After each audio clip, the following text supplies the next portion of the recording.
Well, greetings and salutations, test takers. This is a Series 7 guru, aka Dean Tenney. I am so excited. This is the first time ever live stream Q&A from the off-grid studio. Woohoo! I got a giant lithium battery that whizzes and whirs as it's charting. I joke, right? I think I could fly the Millennium Falcon with this lithium battery. Hence the headset, so you don't have to listen to the whir and the. And we have our always very special guest, Brian Lee, managing member, TestGeek. TestGeek himself. Tell us what serious exam you're taking and also where you're joining us from. And we'll get some housekeeping out of the way, and then we'll get going on any content questions you have. If you do have a question, it's helpful for us if you tell us what exam you're taking and then your question. So we know whether it's the SIE level of complexity or it's the Series 24 level of complexity when answering that question. It's not necessary, but it's helpful. The best free supplement to your paid study materials is my YouTube channel. But we have for paid supplements, if you don't have a Kaplan QBank, I highly recommend it. Best in class, particularly the performance tracker and the number of practice questions. Brian has been kind enough to offer his content as a paid supplement to our viewers at a 20% discount. And that discount code is Guru20. This live stream is available as a podcast on both YouTube and Spotify if you miss us. If you are using my channel as a paid or free supplement, the way it's organized, you don't want to try and find like a needle in a haystack. It's organized by playlist based on your series. So what you would do is find the series playlist for example, the SIE. There's 3 of them. The playlists are in suggested watch order, and the videos in the playlist are in suggested watch order. The channel is self-serve. Please don't send me emails. What should I watch next? It's a buffet. Take what you like, leave what you don't. If you are looking for a particular topic on my channel, use the channel search bar, like margin or accrued interest. Put that in the channel search bar, and all the content we have available will come up. We do a drawing each week for a free coaching call, 30 minutes. It's not a floating liability that I have to you. If you win it, it's March 3rd, 4 p.m. Pacific time. You claim it within an hour. I send you the Zoom invite.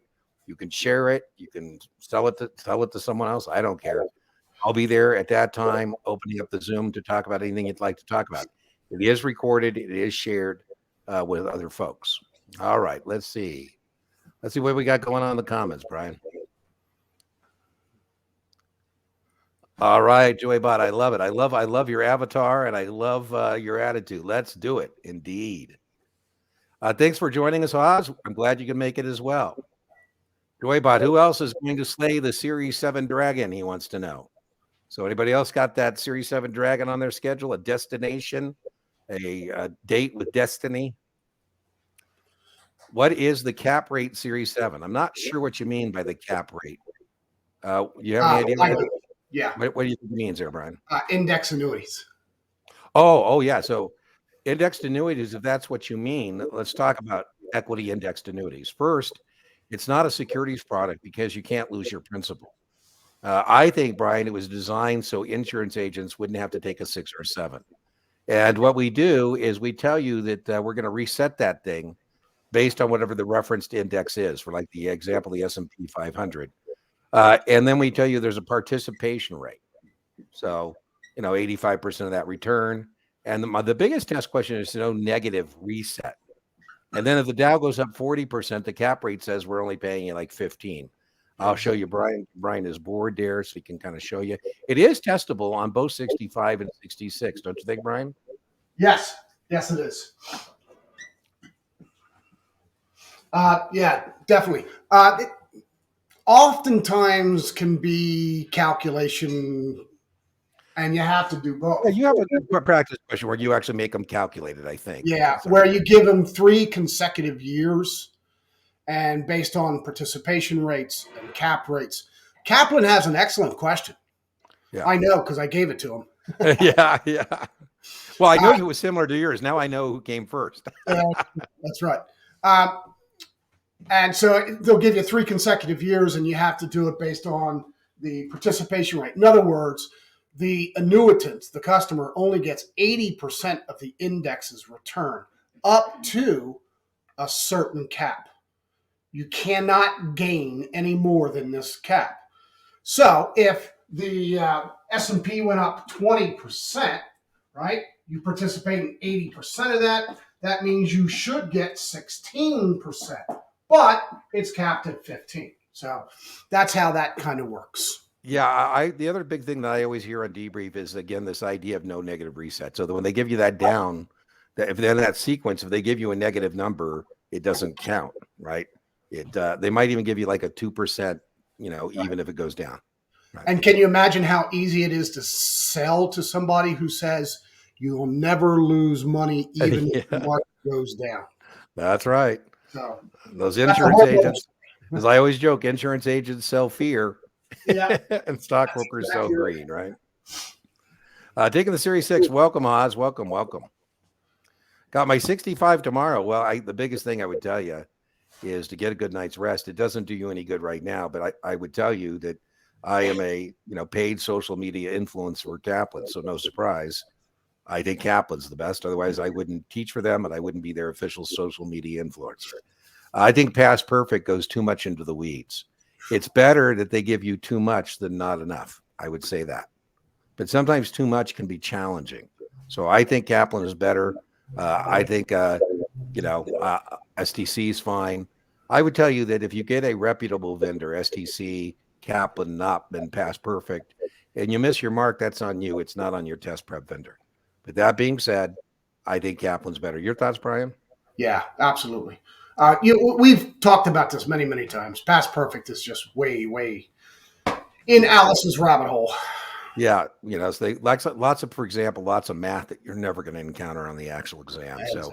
So, and then the other thing, the big thing that Brian and I, one of the big reasons we're big fans on Kaplan is that performance tracker that makes it so much easier for you to do remediation. That's right. So now that being said, surprisingly enough, I did get permission from STC to use one of their practice exams on the Series 7 and explicate that and share it. And I'm hoping that STC is going to give me permission to do that with a 65 as well. So pay attention to that. I do on the 65 playlist have practice exams, including Brian's. Brian's been kind enough to share his content on the channel. And I think has the most spot on 65 practice test out there. And again, don't misinterpret what I just said. Brian's more than happy to send you the PDF of just the practice exam and rationales. And so every once in a while, say, well, all I got was the practice test and the rationale. Comes in at a little north of 20, but I like it as something to do as a final mark. And I like it as something to read the night before and morning of your exam. So, but that being said, I think Kaplan is better than Past Perfect. Just took my 4th practice test today. I think, Juanito, I don't like that. That is the 4th practice test score is not reliable. So I'm not a big fan of doing 4 practice tests in a day. I believe in doing max 1 and then remediation, because what you don't want to do is memorize questions and answers. Now, I admire your work ethic. I think some people are not doing enough, but man, I'd be interested in your scores. And remember, trying to get marks, and that 4th mark is not going to be reliable. Your thoughts, Brian? I'm trying to understand the sentence structure. I don't know if he did just took 4 of them today. Oh, okay. Maybe you're right. I think he took the 4th one today. Okay, well, Juanita, let me rewind. Kudos. If you've done 4, I think that's great. People are not doing enough. So if Ryan's right on the grammar, and that's the grammar you meant, I misinterpreted the grammar. Fantastic. I'd like to know what those scores are, what your marks are. So my bad. Thank you, Brian. I'm so glad you're here to save me from not R. You know what I did? I did something I told us not to do. I did an RTFQ. That's right. Or in this case, that would be RTF. Didn't read the full comment, I guess. See. That was our whole plan, right? Yeah. Series 7 next Thursday. All right. Take 7 few weeks. A few weeks is plenty of time to get this done. Well, there you go. You're not monogamous. I listen, if you have the resources, I'm a big believer in using more than one supplement or one more vendor just to get comfortable with it. What you're looking for is you don't want so many voices you're getting confused. Right. But what you do want is confirmation. STC has a question about it. Kaplan has a question about it. Past Perfect has a question about it. Confirmation. One of those vendors has a question, the others don't. And I like that you get experience or exposure to different phraseology. So kudos if you can handle that. And you got a few weeks. You're certainly not going to run out of practice questions for sure. Brian, your thoughts? Yeah, I don't think you need 3. To me, it's a little too many. Yeah. A little too many? 2 of them would be okay, plus a supplement. Yeah.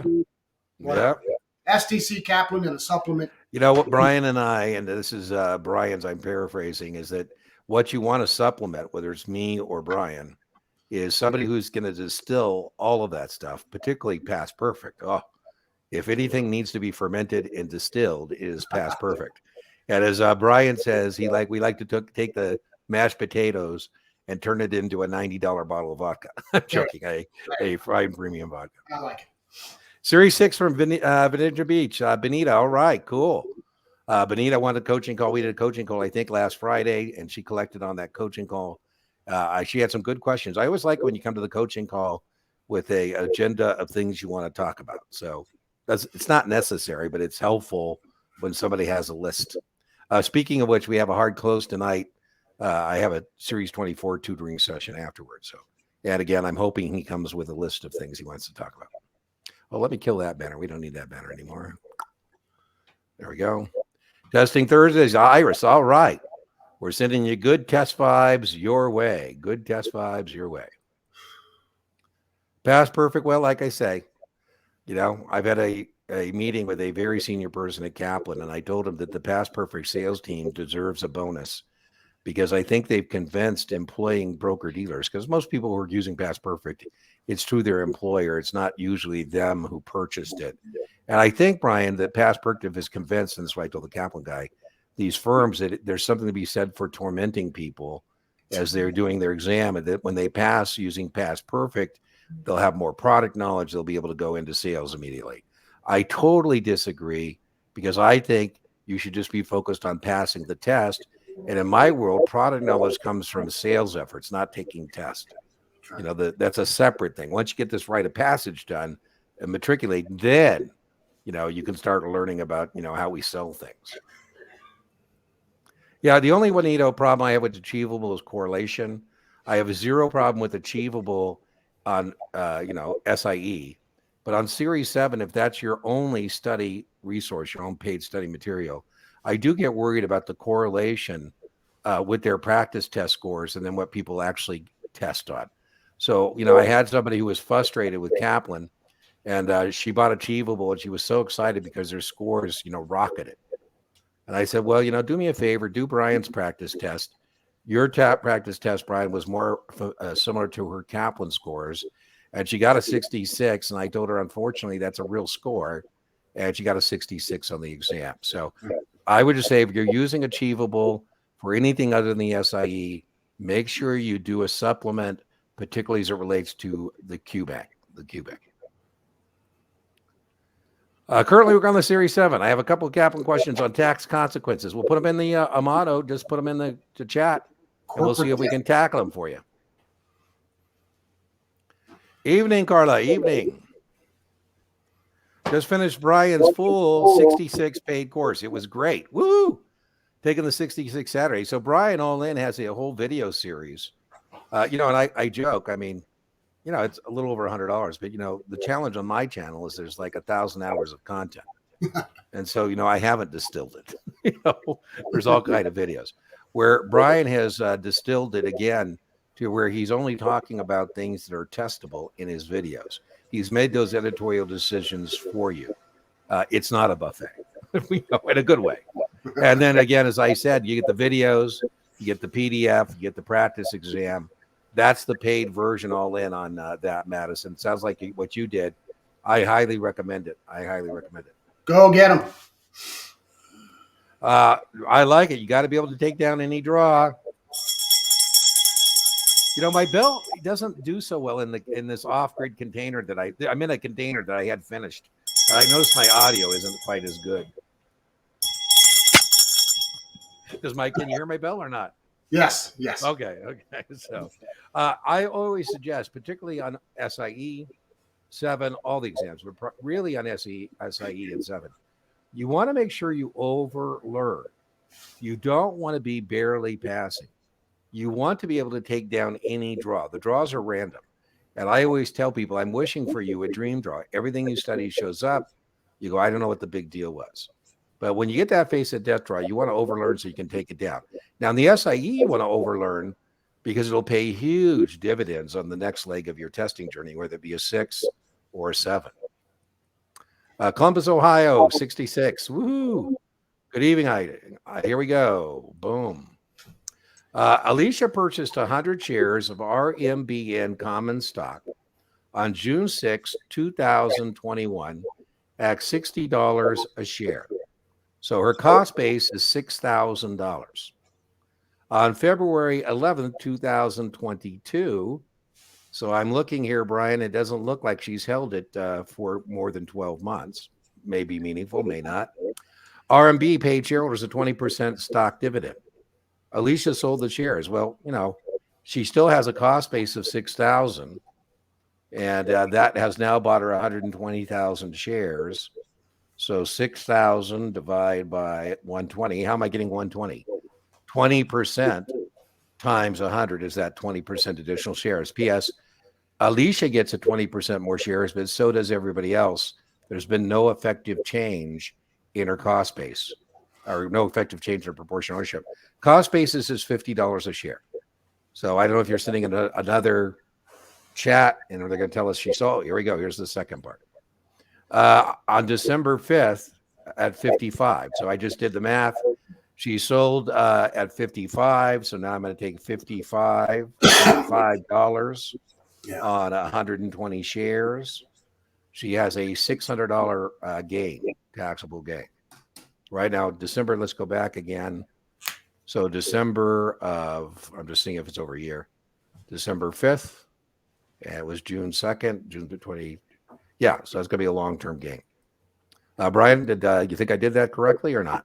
Yeah, you did. Okay. I don't think it goes really that extensive into it. I'm with you. I'm totally with Brian. So Brian, I think it's more definitional. Yeah, I would know that you're going to end up with more shares at a lower price. I would know there's no proportionate change in your ownership. That's exactly and your cost base is still 6,000. So Amato, if you didn't want to do the math I did, you could have just taken 120 times 55 and compared that to the 6,000. That would have given you the same answer. What are you doing there, Brian? Just real quick, because this is where the proportionate ownership is, right? So after the dividend, it now has 120 shares at 50, right? So your cost basis is affected by the stock dividend. That's probably the definitional question. I think so, yeah. Excuse me. Your cost basis is reduced because of this, the dividend. Yeah, you have more shares at a lower price. More shares at a lower price. So then I would know 55, right? So it's a $5 per share gain. I would also know that cash dividends are taxable, stock dividends upon receipt or not. That's right. Using Past Perfect, taking the SIE this Friday. Was wondering how it compares. Well, I think Past Perfect is much more difficult than the actual exam in general. Heard a lot about differences in question grammar. Any advice? Well, my suggestion would be, I guess, I'm going to say good news. I think Past Perfect's grammar is more challenging than the actual SIE. I don't know. What do you think, Brian? Yeah, well, since this is his first exam, he's going to find that the grammar on all these exams are going to be different from the publishers. There's it's something that we have to get used to. So Past Perfect on the SIE, I guess, would be a really good challenge on that grammar. Yeah. An investor purchased a corporate zero coupon bond at a price of 51. So zero coupon bonds, we're going to have to do straight line amortization upward. It's called accretion. So here it says with a yield to maturity of 4%, who cares? So what I'm going to do is take the difference there, 510, 490. I'm going to take 490. I'm going to divide it by 17, and that's going to give me the adjusted cost base each year. 490 divided by 17. I'm adjusting my cost basis up $28.82. Brian's shaking his head, Amato, and what that means is he and I don't believe you're going to encounter this on the test. It's going to be recognition that you need to know that when you buy a zero coupon bond, you have to do straight line amortization upward called accretion. Not going to make you come up with this $28.82 I just got here on my calculator. I am going to ask you, do you understand you owe taxes on that? So you're paying taxes on money you're not actually receiving. That's your imputed interest. And that kind of sucks. So you're paying taxes on money you're not receiving. You should know that zero coupon bonds are great to lock in a rate of return because you have no reinvestment risk along the way because you're not getting any income stream. They're great for somebody who needs to set some money at some future date, and they're the most volatile. I'll give Brian his thing. So again, 73 3/4 would be 737.75. You compare that to the 7 times 28.82, and that would be the answer. Brian's putting that up on the board for you. I'm doing it as quickly as possible. So Amando, I've just taken times the 7 years, and so I'm going to adjust my cost base $201.76. So 510 plus 201. Boom. Yeah. 402, and that's how you do it. Brian, do you want to explain what's on the whiteboard? This zero coupons, corporate zeros, were always a favorite question on the legacy, the old-fashioned Series 7 with 250 questions. Now that it's down to 125 questions, you'll still probably get maybe 2 or 3 questions. I don't know one Series 7 zero coupon bond question on the Series 7 that was ever mathematical, especially with taxes. I often had suitability. It's used often for college tuition. Well, 25 years ago, not so much today, but on the test it is, right? They're very volatile to interest rates, right? The passive income, right? Because you're not receiving any income, but the IRS considers that you do. So you have to pay taxes on that income every year using a method called straight line accretion. So it's all definitional. Again, it's not computational. You know, I always joke, Amato. I showed up at a baby shower and I said, I've had Baby Grace 20 grand when she starts college. I didn't say I have 20 grand today. And what I bought her was a zero coupon bond, 18 years out, that will be $20,000. Yeah. Nico, man, Nico nailed it. We have 3 very good explicated practice exams. Nico put us on a good roll on doing some explicated practice exams. No doubt he nailed it. We did a Mometrics practice test I had permission to do. And Brian was kind of funky, but it was questions that Nico and I had not seen. It was kind of fun to kind of talk about it. It's been very popular. And then we did a Kaplan. We had a guy at Kaplan. Oh, my goodness. He was a tutoring session. He paid to do it. And the session went so well, I said, hey, if you're up for it, I'd love you to send me back the video. By the way, I don't video people without their permission. Sometimes people go, oh, he's got people on videos. People who are in the videos know they're being on the video. Anyways, then we had that one. And we also had just recently an STC. So we got a lot of those up there. So kind of cool. Good. Hello, Brian. What was one of those exams you said? Mometrics. Mometrics? Mometrics, yeah. It was a kind of funny time. Was it any good? You know, they only charge like $30 for their stuff. So I'm like, you get what you pay for, right? Okay. Glad to join the legendary broadcast. All right. Yeah, it's fun. We are really kind of picking up things. It's kind of exciting. Got to 66 next Monday. Bob Bryan 66 video series of study guideline. Love it. Brian, you have any tips in addition to your actual course that he bought or she bought? I don't know. Those definition of persons are going to get you 5 to 10 points. We've got a video. Brian did an evening class in collaboration with us, and that's on the channel called Definitions of Persons and Registrations. And I will link that in the video replay in the description. You can check it out. It's worth a lot of points. Also look at my YouTube channel on the discounted cash flow and IRR. I will link to that. Brian has some free stuff on YouTube, so I'll link to both his definition of persons and registrations and that in the video replay. Yeah. Been scoring 65% on past perfect finals. Option spreads and margin accounts trip me up. Well, I wouldn't worry about margin as much as I'd worry about spreads. Options are a bigger deal. Margin, maybe 3 or 4 questions. If you guess me on all of them and you tell me you missed the test because of margin, I'm going to say, what were your other problems? Now, in spreads, I call it don't hate the 8. There are 8 things you got to know about a spread. What was that, 8? How many figures? That's 7. You got to be able to identify the spread, long and short, the same type of option. You got to be able to determine debit or credit, exercise or expire, widen or narrow, max gain, max loss, break even, bullish or bearish. Don't hate the 8. I will link to a video in the video description on the replay with a video about that. I would also tell you, Joybot, next Tuesday, if you go to my booking page, I'll be doing a live stream overtime session where I will have a whiteboard. And if you want to attend that, you want me to go over a spread with you, I'd be more than happy to do so. 66 Illinois, Ivy, welcome. An investor purchased a new issue corporate bond for 600. So again, you have to do straight line amortization upward, Amato. It's not Brian and my jobs to do your homework for you.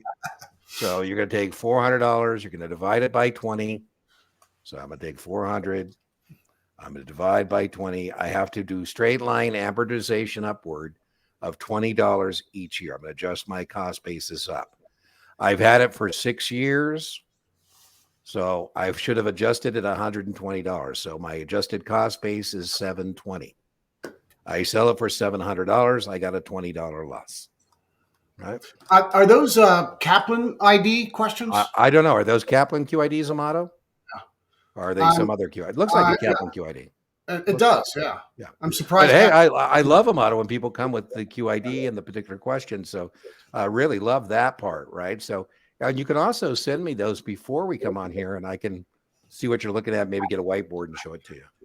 I'll tell you what, Dean, the one place where that question, these zero coupon questions have value is the straight line accretion problem could actually appear on the OID municipal bond, right? Yeah. So that process can be testable. Not on the zero so much, but on the OID. I say, Brian, on debrief, 50% probability, right, Amato, that you're going to have to do this in the opposite direction on a muni bond purchased at a premium. Right. So that is a much more likely testable scenario where you buy a muni bond for $1,200 with 10 years to maturity. You have to do it downward $20 a year.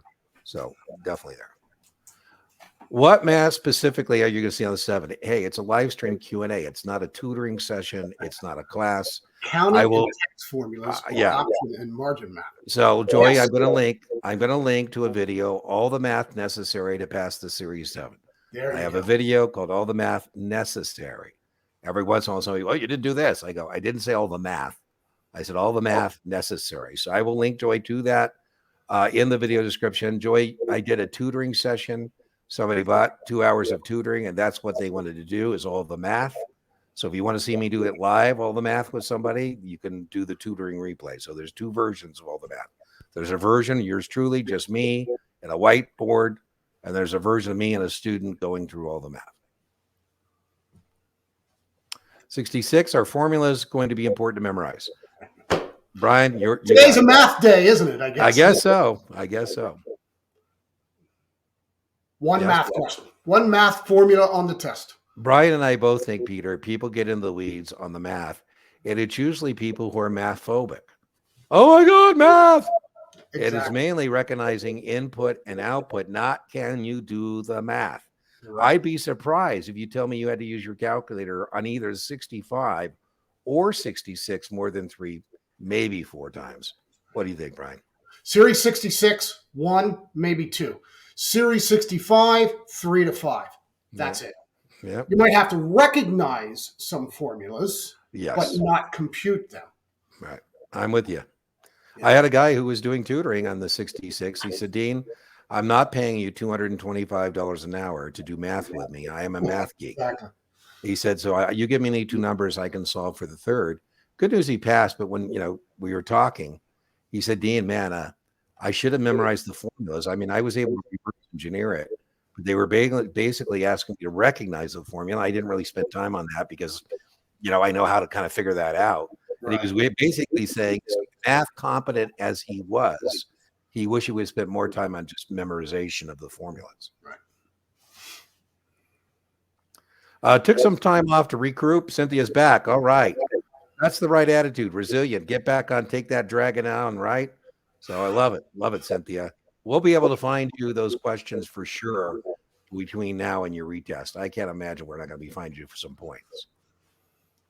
63-second attempt Thursday. Are there any question banks I can purchase? Well, I'd be worried about Thursday because, that's pretty tight. Today's And I think, yeah. So if you had more time, I would say the Kaplan Q Bank for sure. That, I guess, here's what I would say. Buy Brian's 63 practice test. Do you have a 63 practice test? I think I do. If he does, I think that would be manageable. Maybe do that and see. Or email me if I don't. Yeah. So let me put up Brian, Matthew, or go to my channel and do a 63 practice test. I don't think you want to be buying a Q Bank. Let me put Brian's contact information up there for you. And if he has one, he's willing to send it to you. Maybe if you ask politely, maybe he'll just comp it to you. We'll see. But send him an email. You don't want to. I don't want you to buy a Q Bank because you don't have really time to do that. It's got more downside than upside in my opinion. Let me get rid of that. Excuse me. Yeah, boy. I hope you make it, buddy. I hope you make it. Yeah, I'm on the slow road to recovery. There's a lot of math. Here we go. Boom. Taking SIE Friday. I've been using training consultants. I think training consultants a little thin. So I would suggest supplementing, whether it's paid or free supplements. And I would like you to be in the mid 70 range. So there's time to do that on Friday. So keep grinding is what I would say. Last minute tips, get some, do a practice test on my channel. You can find like 5 different SIE practice tests. Just do one of those, hit pause, hear the answer, do your answer, hit play. And what I want you to do is compare that score to that 65-70. I'd like you to be in the mid 70s. And I don't really care too much for training consultants, but again, we don't want to freak you out. There's a more than 50% likelihood you're fine, but just finish strong, right? You got Wednesday, you got Thursday, so don't get wobbly. Brian, your thoughts on that? Yeah, and don't forget the FINRA SIE practice. Oh, how could I forget that? Absolutely. Brian is so right. If you haven't done it, Anarchy Chicken, I love that Anarchy Chicken. Go to the FINRA website, take that SIE exam. It's really good. So take that. You can either take that or you can watch me do it. I do it explicated. And then you can also watch my doppelganger version where I took all their answer sets, Brian, with different questions. So it's the same answer sets, but I flipped the questions. Right. By the way, don't ever forget my SIE in 60 minutes. That's the most popular video on the channel. So all of you, if you're taking your 7, your SIE, your 65, 66, I have a whole playlist of your series in 60 minutes. People love it. You're not going to learn it the night before, but it helps you get in the brain, the flow. People don't actually wake up in a FINRA NASA circadian rhythm. So watch that. I have that SIE thing has 130,000 views. Incredible. Wow. Trouble on present value. Do you think it is heavily tested? I think it's more only recognition, right? If I have a present value of 100, recognizing how I get to 400, or if I have 400, how I get to 100. And I have a video, Michelle, and I will put that on video replay for you. Brian has put on his whiteboard present value. Yeah, it's what you have now today, right? So you're starting today and going into the future. I think I always teach this to non-finance majors like myself. Yeah, so right. if you're a finance major, please cover your ears or whatever. Okay? Or don't retaliate with exactly vitriol. I always say, Brian, to those people, I say, I teach to the test, my friend. Anyway, don't even get me started on that. Anyway, I think an easy way to kind of start with present value is just thinking of it as the current market price or current market value of an asset, whether that asset trades on the exchange or it's sitting in your bank account, whatever. It's just the current market value of an asset. That's all it is. Yeah. I'll link, Michelle. I have a pretty good video I'm pretty happy with that goes over that. Through the employer, no surprise. Rainy and windy in New York City. Wow. Well, if you want to live in New York City every day, every once in a while you have rain and wind, and I'm in the outskirts of northern Arizona, in the middle of nowhere, and we have winds that are just incredible. Yes, he does. Does Brian have a Series 7 exam? Where does that? I miss that. Right there. Oh yeah, absolutely. So again, Joy, send Brian an email. You can get that. I think it's the best $20 or so you could spend. I really like the Series 7. Yeah, and then it's also available for free, but it's in video format, and it doesn't come with rationales, and you can hit pause, answer, and hit play. But I think it'd be great to have it sitting there, and you can take it and then go over the rationales. And if you every once in a while say, "Oh, I think this question's terrible," I go, "Well, take it up with Brian. He's more than happy to talk to you." Hi guys, hi. All right, woohoo! Afternoon. Victorious test taker in the house from Washington State, of all places. There you go. Brian's neck of the woods. So now I told you I can tell where Brian's at because he's using a whiteboard that does not have wood. So that means he's not in Seattle. That means that he's Las Vegas. If he's got the board, the timber, then we know he's in Seattle. Low 70s on past perfect. Well, Mary, that's pretty damn good, actually. I think so too. Yeah. So I think you should feel pretty good. High 70s in Kaplan. You shouldn't be worried. I think those are scores that reflect you're going to make your mark or get the P, as Brian says, right? So I think you're in good shape. What do you think, Brian? Good shape? Yeah, it looks really good. I like it. Yeah, I like it too. Take my final exam. Yeah. Get another mark. I think those marks are good though. May I receive some guidance on heavily tested 66 topics? Well, again, it's a live stream. I mean, Nico, I will link to Brian and I did an entire podcast series on the 66. And the first episode, I think, is what you should watch. And I will link that to you. It's like, what do you think it is, Brian? Is it 40 minutes we did on that? Yeah, they all average about 40 minutes. Yeah. Yeah. So I'll link to the Series 66 podcast. And that first episode would answer that question for you, Nico. We want you, Nico, to get into the mid 70s. So I don't like that 66, but you're going to keep working because I know you're a worker. I know you're dedicated. I know you're disciplined. I know you're organized because I worked with you on your 7. So I have no doubts you're going to get this testing victory as well. So I will link to that podcast episode playlist. Check it out. Yeah. Oh, man, I hate those scores, Austin. Hate it. Going through all the STC material again, this time more thoroughly. However, I pushed this to Kaplan QBank. I think the Kaplan QBank is thicker. I don't know, better. However you want to say that. Robust. There you go. That's the word I'm looking for. Robust. Good night from Florida. Brian got an 81% on Brian's 66. Woo! What should you do? Rinse and repeat, Mary. Don't you think? Am I reading that wrong, Brian? You got 81? No. Brian, I got 81 on your paid supplement exam for 36. 2 days. You're where you need to be. Tomorrow's your last day of studying. I mean, you want to the day before do low key stuff, maybe review your notes, but you're in great shape. So I think, Mary, you're doing well. Yeah, whatever you're doing is working. Yeah, there you go. Get some sleep. You want to be well rested, but what you're doing is working. Those scores are great scores, great marks. I've been getting between 30 to 70. Wow. Well, Luis, I would say you have a pretty high beta, my friend. I'm not sure if I'm reading this right.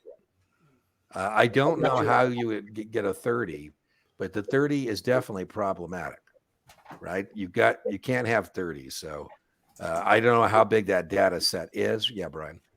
May I explain why he's getting 30s to 70s? Absolutely. I'm going to assume he's doing Kaplan and he's doing custom quizzes, which we know, let's learn how to spell, custom quizzes, which we know can be a high variable rate. Yeah. I often see high variable rates, maybe not as low as 30 sometimes, but for anywhere from 30. So those are custom quizzes.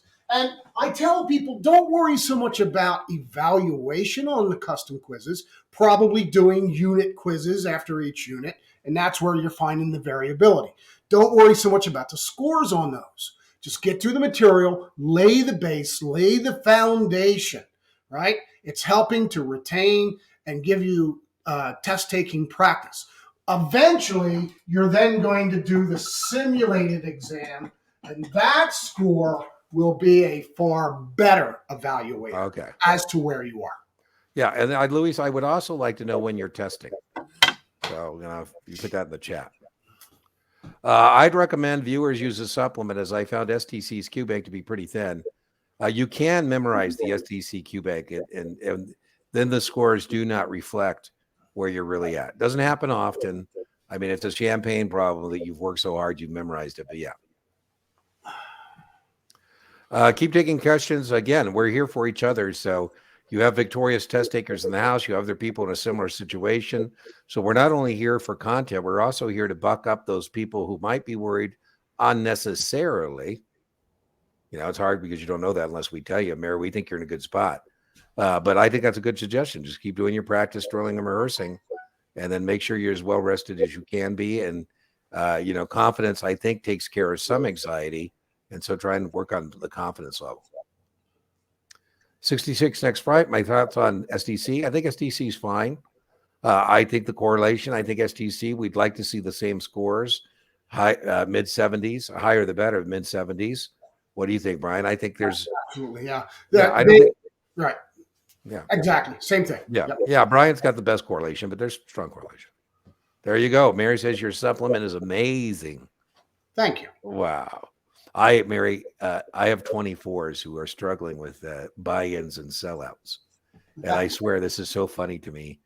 And I'll say, Brian has a free video about closeouts on 24 on his YouTube channel. And it reminds me, because you said amazing.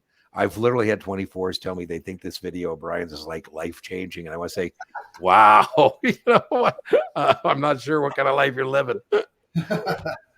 You're welcome, Otto. Our pleasure. I mean, as I told you, Otto, I like that you're coming to our live stream. We do it every Tuesday. You're coming with specific questions. So love it. And then we can tell you whether we think you need to worry about it or not. And as we say, it's a buffet. If you don't like what Brian and Dean say, well, don't listen to do what you want. We do have, a lot of experience, so I would say it would probably be unwise not to be following the OGs on some of this stuff. The old guys. And there you go. Well, OG is old gangster, but old guys will work. For Series 7 test takers, I would not focus on partnerships. Absolutely money bag.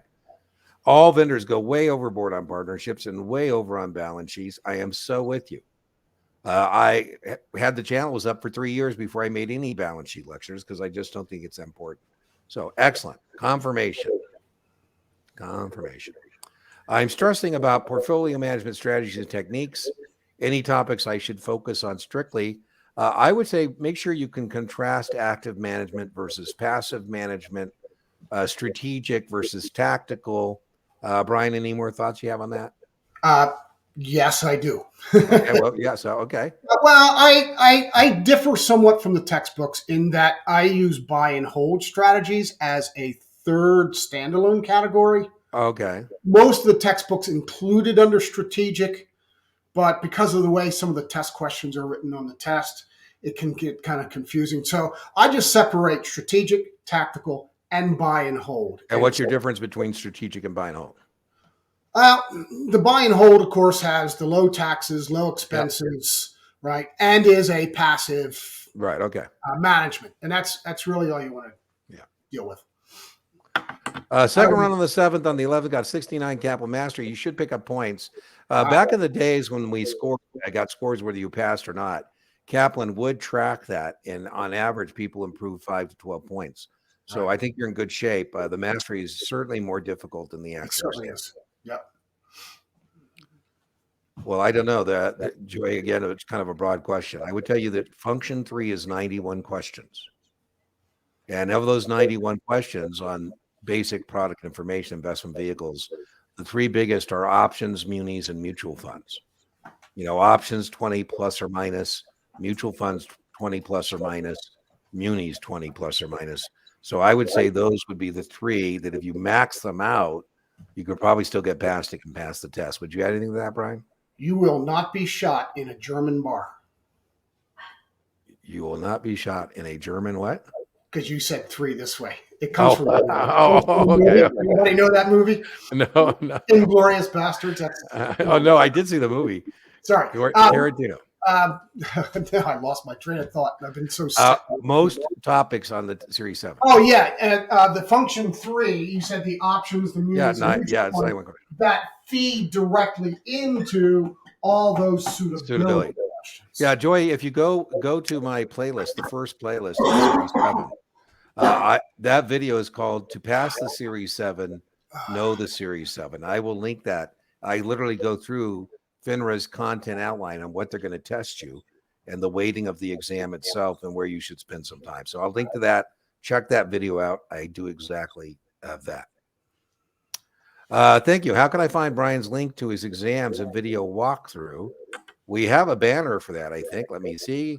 Is that the right banner, Brian? TestGeekExamPrep.teachable.com. That's the video. That's the all-in. Yeah. The all-in. There you go. So if you want video, the all-in on Brian, you can find it there at teachable.com. TestGeekExamPrep, teachable.com. And remember, 20% discount code is Guru20. Guru20. Yep. Okay, let's see. And please make sure you use Guru20 on anything you please do. Someday I got to get commissions from Brian. Not anytime soon, but you know. Let's see. Langolier Scotch, is that what it's called? Yeah, there you go. Lagavulin. Okay, we just did that one. We did that one. We did that one. We did that. Can you help explain AMT, the alternative minimum tax, and public municipal bonds? Well, there's two bonds that are going to be preference items under the AMT. Those are industrial development revenue bonds, also known as industrial development agency bonds. And the IRS says those bonds are supporting a private activity. So suitability is subject to the AMT. The customer would know if he is. The second one is stadiums, and the IRS calls that public purpose non-essential. So if you do your taxes, Brooke, everybody does their taxes the same way. And then let's say you make several $100,000. Let's call it a couple $100,000. And you get down and your tax liability is such that we look like we owe you money for being a citizen.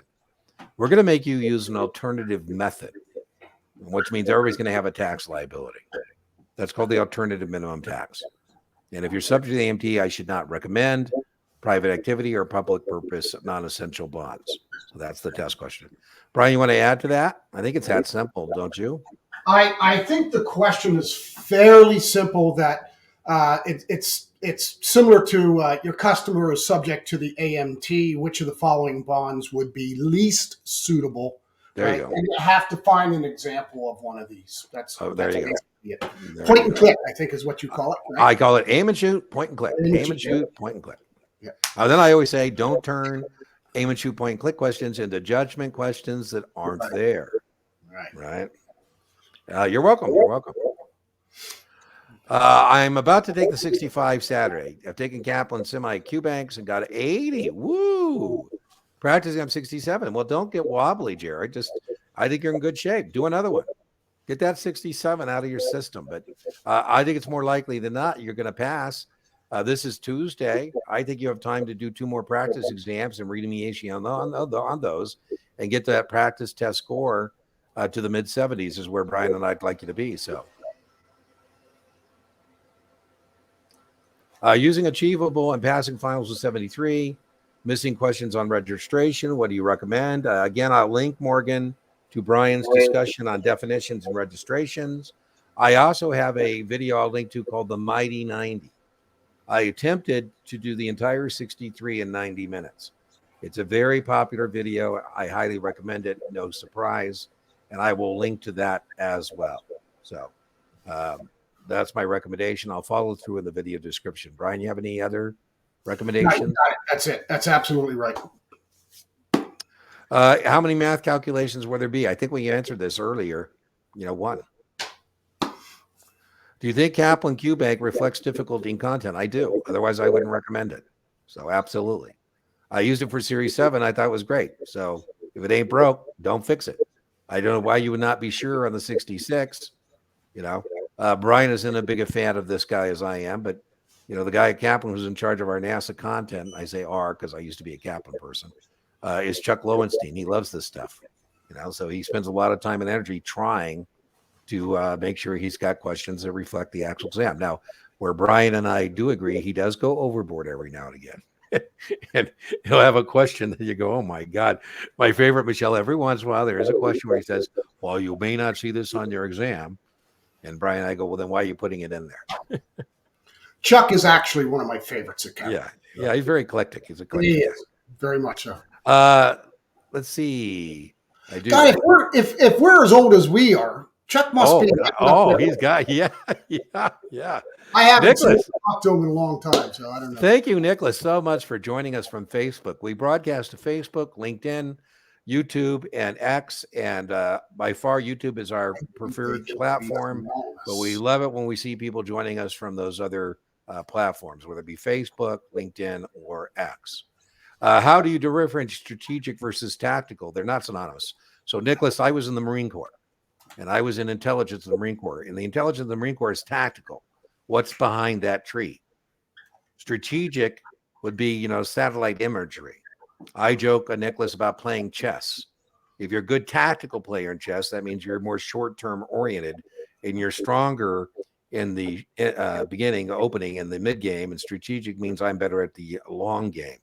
Tactical means shorter term, and tactical means shorter term. Strategic means longer term.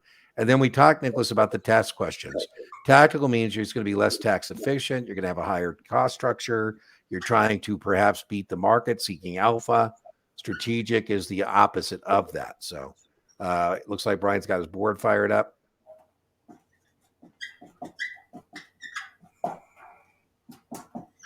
So they're not synonymous. To say I'm good tactically is not the same as say I'm good strategically. Not at all. No. So you want to explain your board there, Brian? Yeah, just strategic. I always think of the strategic portfolio asset allocation models, 70-30, right? It's 70-30. It's always going to be 70-30, right? Tactical, however, you can go in and buy and sell based on current market conditions. For example, if commodities get hot all of a sudden, right, they might sell out their real estate holdings and put in commodities, or they might sell out small caps. And NVIDIA, we go all in on NVIDIA. Exactly. This is market timing. Is exactly what this is. Yeah, and then remember the difference. I don't know if you'd agree with this, Brian, but I do think the NASAA exams are a little prejudicial in terms of they prefer strategic and passive kind of strategies over, tactical and timing the market and sector rotation, that kind of thing. I think if you look at finance schools, they do the same way too. So, Nicholas, I watched all your suitability videos. Thank you so much. Rich content. Thank you. Thank you for the work. Yeah, it's a lot of work. I mean, Brian teases me. I was a retired stockbroker. Then I said I'm a semi-retired stockbroker, and Brian said, Dean, you're not even retired now. So what started out as a hobby has actually become a kind of a full-time thing. Definitely important to understand the ins and outs of each product. Absolutely. Brian and I both agree, Nicholas, that suitability comes from product knowledge, not the other way around. Exactly right. Yeah, we think people trying to attack suitability without the product knowledge. And so you got to lay that base by knowing, options, knowing munis, knowing mutual funds. Then you can apply that to either being suitable or unsuitable. That's the way to attack, is through product knowledge first. He found the magic golden ring. There you go. It's all about product. Taking the 66 2 weeks. Loved you guys for a Kaplan supplement. There you go. Love it. Pat, they love it. Victorious test takers is what it's all about. I mean, Brian, I'm just so gratified and feel so blessed that the channel is over 3.5 million views. We're coming up on 30,000 subscribers. I don't do hashtags. I don't do search engine optimization. I just try and help people pass their test. And, it's pretty simple. They pass their test. They give us referrals. Life is wonderful. So, yeah, thank you so much. Yep. Besides regulations and registration side of Section 4, where should I put most of the time on the 45 questions? Haas, I would put it on disclosure and unethical business practices. Perfect. There you go. Brian agrees. Perfect question. Perfect answer. Woo! Really is. How soon should you take the 66 after passing the 7? Everybody's different. Every firm, I think, has expectations. My expectation would be 2-3 weeks, Brian. What do you think? How soon? Yeah. Yeah. 2 to 3 weeks. Yeah. And then again, it always depends. 2 to 4. Yeah, it always depends too on whether you're, full-time study or part-time study or whatever the case may be. Should I be doing one practice exam a day? Why not, Daniel? Why not? As long as he remediates. That's right. Just don't pile them up upon each other. Do one, remediate. I wouldn't want you doing more than that, and I would be happy if it was every other day. It doesn't have to be every day. That's right. My boss suggested I take the 66, then found the 7, found that interesting. Thoughts? I don't know why your boss would suggest the 66 before the 7. That's kind of weird, Oz. So I don't know why they would suggest that. I believe in taking down the exam as they're in front of you. So I'm not a big fan of trying to reinvent or be clever. The sequence is SIE 766. And if you're doing some other sequence, I don't know why you would be doing that. I'm personally, there might be other extenuating circumstances. Here's one, Brian, I've heard that I think is stupid. Some people are being told that the 65 is easier than the 66. I don't believe that. And that they should take a 63-65 instead of a 66, which I think is silly.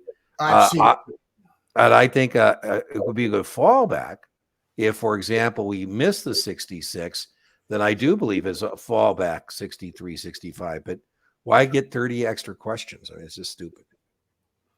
What I'm doing, that's what I'm doing.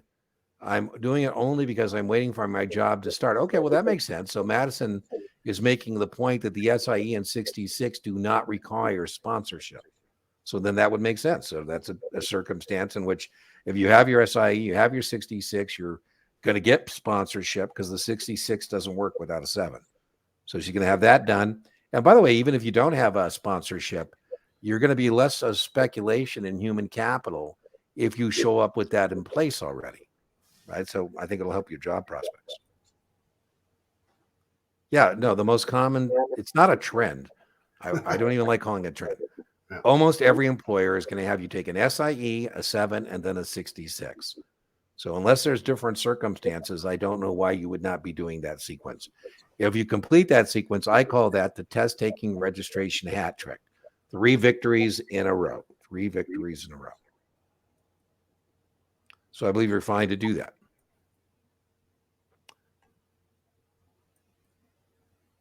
Good luck. Boom. Love it when Brian starts writing on his dry erase board. Always listen and take notes when that board. He loves his board too. He's old school, man. He's old school. Not old school. It's just the best way to do it. Hey, Amato, I got to tell you too. I almost made. Have I done a complete live stream where I forgot to bring back? I forgot one to flip up this thing.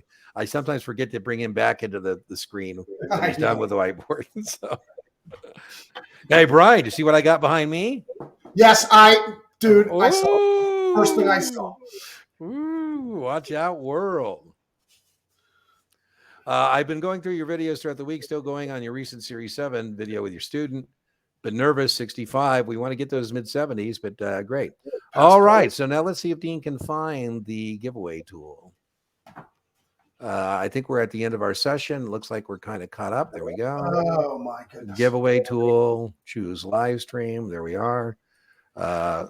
Let's make, we'll make today off grid because this is the first time we are actually doing this from my studio here in the undisclosed location. What happened? Am I still there? It looks like I just. Yeah, you're here. Yep. Okay, let me go get the shared board. And I have to say, Dean, it's done quite well. What's that?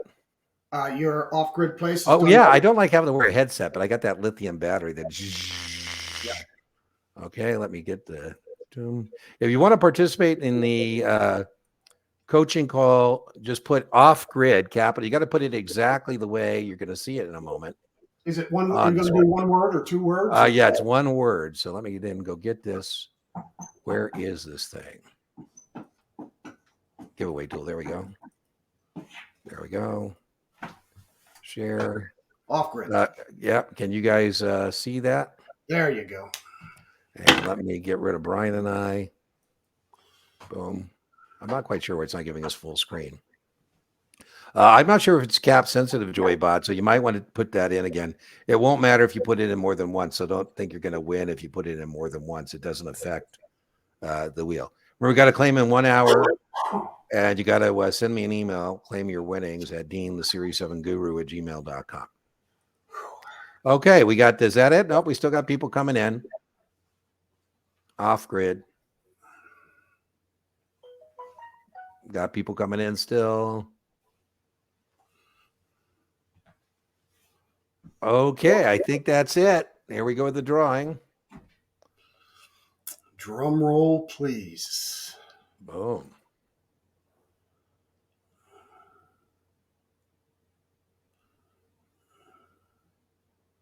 All right, Isaac. So send me an email, and I will send you your Zoom invite for your coaching call. So send that to me in the next hour, and we'll set that up. You'll get your Zoom invitation. Well, thank you so much for joining us in this first ever live stream from my off-grid location. So now Brian has 2 locations, and I have 2 locations as well. He's got Vegas and Seattle, and I got Las Vegas and northern Arizona. Remember, inch by inch, your exams are cinch, yard by yard, your exams are hard. And Brian, you say? Keep it simple. Stay with what you know. You take the test. Don't let the test take you. All right, everybody. Bye-bye. See you next Tuesday.